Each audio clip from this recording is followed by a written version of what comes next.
Her Har Mahadev my dear students, फिर से आपका स्वागत है आपकी फिजिक्स की क्लास में। हम बात कर रहे हैं नए चैप्टर की, chapter number 4, motion in a plane, या फिर उसे हम कह सकते हैं 2 डायमेंशन मोशन, 2D। हम कह सकते हैं उसे 2D। तो या तो आप कहें motion in a plane, okay, हमने यहाँ पर चैप्टर का नाम लिखा है chapter number 4, motion in a plane, या फिर हम कहेंगे और we can say 2D, 2 dimension motion.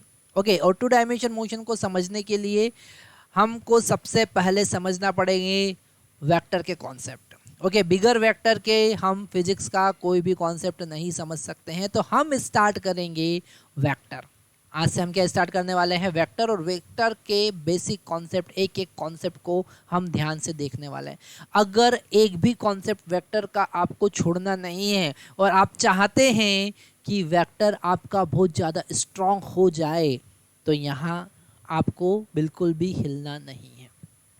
ध्यान से सारे कॉन्सेप्ट को समझना है। सबसे पहले हम बात करेंगे what is meaning of scalar quantity. What is meaning of scalar?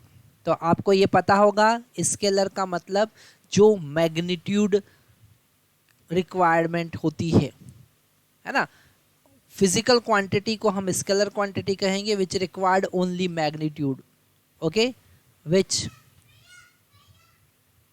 Required only magnitude.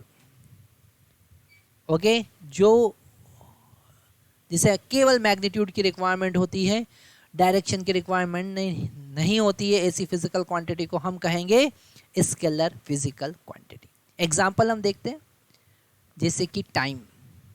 Time एक स्केलर फिजिकल क्वांटिटी है। जैसे कि मास एक स्केलर फिजिकल क्वांटिटी है। जैसे कि टेम्परेचर एक स्केलर फिजिकल क्वांटिटी है।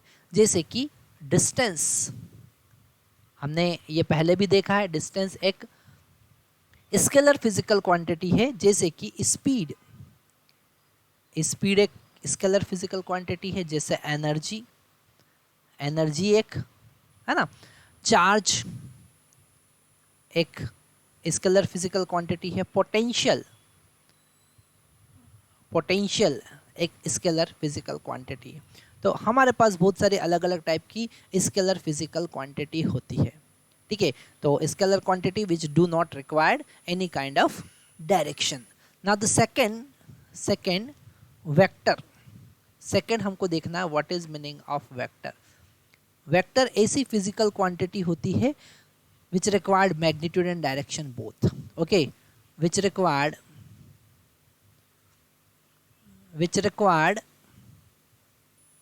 both magnitude and direction। हम लिखेंगे मैग्नीट्यूड प्लस डायरेक्शन, जिसे दोनों की जरूरत होती है ना। जैसे हमारे पास एग्जाम्पल है फोर्स। तो इस फोर्स को रिप्रेजेंट करने के लिए हम लिखेंगे F vector. Okay, so how to represent a vector quantity? By putting a vector on the top of a letter. ठीक है, किसी भी लेटर के ऊपर, उसके सर पर अगर हमने एरो लगा दिया तो वो वेक्टर हो जाएगा। That is the vector representation. जैसे हम बात करते हैं डिस्प्लेसमेंट। किसकी बात करते हैं? डिस्प्लेसमेंट की बात करते हैं। तो डिस्प्लेसमेंट को हम लिखेंगे change in position, that is delta R vector. Velocity भी एक वेक्टर क्वांटिटी होता है, हमको पता है। वेलोसिटी, तो वेलोसिटी को हम लिखेंगे v vector. So whenever you are using a vector, an arrow on the top of any letter, so it is the representation of a vector। उसके सर पर हमको एक एरो लगा देना है। ओके, जैसे acceleration is a vector quantity represented by a vector. Okay, जैसे हमारे पास में है electric field is a vector quantity. Okay, electric field is a vector quantity, so E vector. Magnetic field also vector quantity, so B vector, है ना। तो यहाँ पर वेक्टर को रिप्रेजेंट करने के लिए हम एरो साइन का यूज करते हैं। हमारे पास बहुत सारे एग्जांपल है, जैसे करंट डेंसिटी। जैसे हम लिखेंगे current density, okay, current density, so J vector, current density J vector, okay. जैसे momentum, momentum, so this momentum denoted by P vector, okay। जैसे impulse, जैसे impulse तो I वेक्टर, I वेक्टर, ठीक है। तो यहाँ पर हमने बेसिक कॉन्सेप्ट देखा कि कैसे हम वेक्टर को रिप्रेजेंट करेंगे। वेक्टर को रिप्रेजेंट करने के लिए हम ग्राफिकल रिप्रेजेंटेशन का भी यूज करते हैं। तो नेक्स्ट हमको वही देखना है, ग्राफिकल रिप्रेजेंटेशन ऑफ वेक्टर।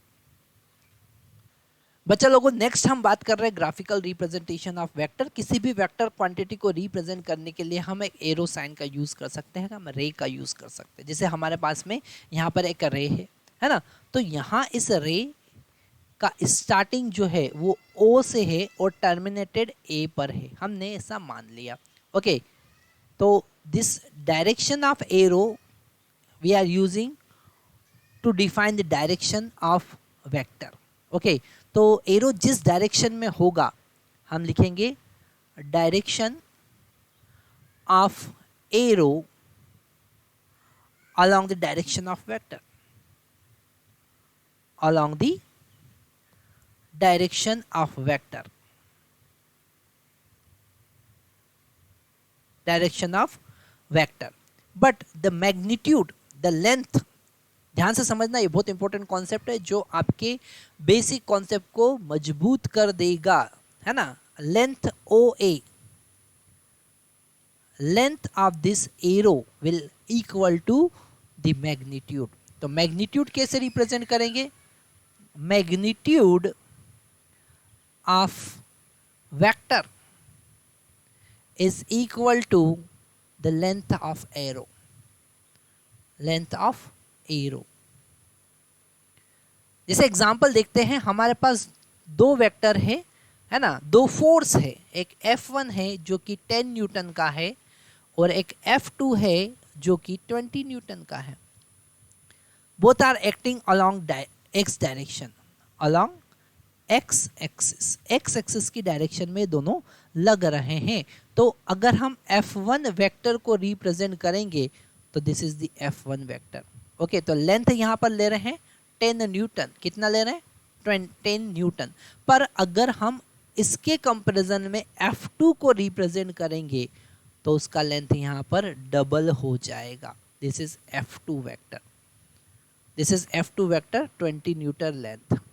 तो यहाँ पर हम अगर वेक्टर को ग्राफिकली रिप्रेजेंट कर रहे हैं तो उसका लेंथ जो है, the length of that arrow is equal to magnitude, is equal to magnitude. तो ये बहुत इंपॉर्टेंट कॉन्सेप्ट हमने समझा, graphical representation of a vector, okay. इसके बाद हम देखेंगे टाइप्स ऑफ वेक्टर, ओके। एक दो हम यहाँ पर और बेसिक कॉन्सेप्ट देख लेते हैं कि अगर हमारे पास में एक वेक्टर, हमने एक एग्जांपल और लिया है कि एक वेक्टर F1 जो है वो है 5 न्यूटन का जो कि x एक्सिस के अलोंग है, और F2 जो कि है 10 न्यूटन का और वो y एक्सिस के अलोंग है। रिप्रेजेंट करना है, कैसे रिप्रेजेंट करेंगे? तो ये हमारा x एक्सिस था और यहाँ पर हमारे पास में y एक्सिस है, this is our y axis, okay.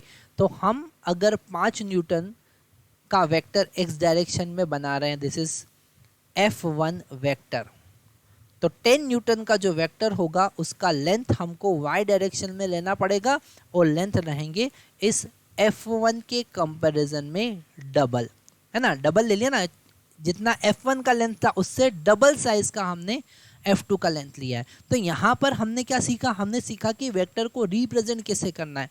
और क्यों वेक्टर को रिप्रेजेंट करना है? क्योंकि जब हम कैलकुलेशन करेंगे वेक्टर के, तो यहाँ पर vector calculus, vector calculation, vector addition, vector subtraction, vector multiplication, सब कुछ अलग होगा, सब कुछ अलग होगा, ठीक है। इसीलिए कहते हैं कि वेक्टर और स्केलर दोनों अलग अलग है और वेक्टर के कैलकुलेशन को बिल्कुल हमको अलग तरीके से समझना होता है। फिर से हम लास्ट में कहेंगे हर हर महादेव।